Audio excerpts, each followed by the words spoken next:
মহাবিদ্যাৰ অধিষ্ঠাত্ৰী দেবী সৰস্বতী বিশ্বব্ৰহ্মা এই মানব সমাজ বিদ্যাৰ মাধ্যমে জ্ঞানৰ পোহৰৰ মই কৰিছো প্ৰদান অন্য দাদামোৰ নাৰদৰ বিনাৰ জংকাৰ মুখৰিত হোৱা হৰি ধৰি এই মানৱ সমাজৰ হৈছে প্ৰচাৰিতা আৰু মই একো জানে একো চিত্তে গৌৰৱান্বিতা প্ৰভুৰে বিনন্দিয়া সৃষ্টিৰ যাতে কোনোদিনে নঘটে আৰু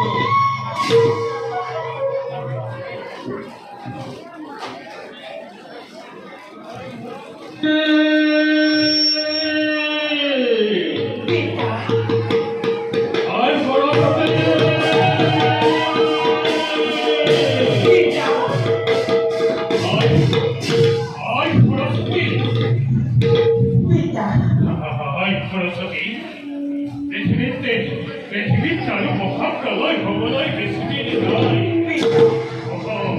মোৰ পুত্ৰ ভাৰতৰ উৎসৱ কৰি লক্ষ্মী দেৱীয়ে যে শিখন দৈত্য কৰিছে সৃষ্টি আৰু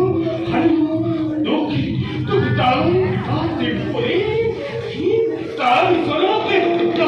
কৰিছে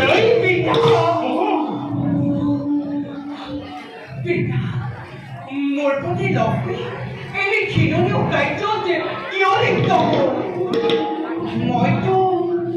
মইতো কোনোদিনে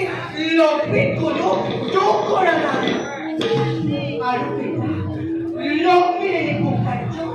প্ৰভু বিষ্ণুৱে কিবাদৰে কৰিলে সমৰ্থ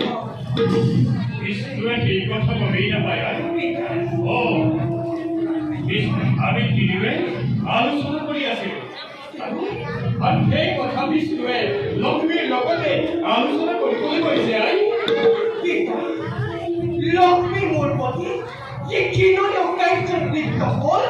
মই কিন্তু কিয় নকৰিম সহ্য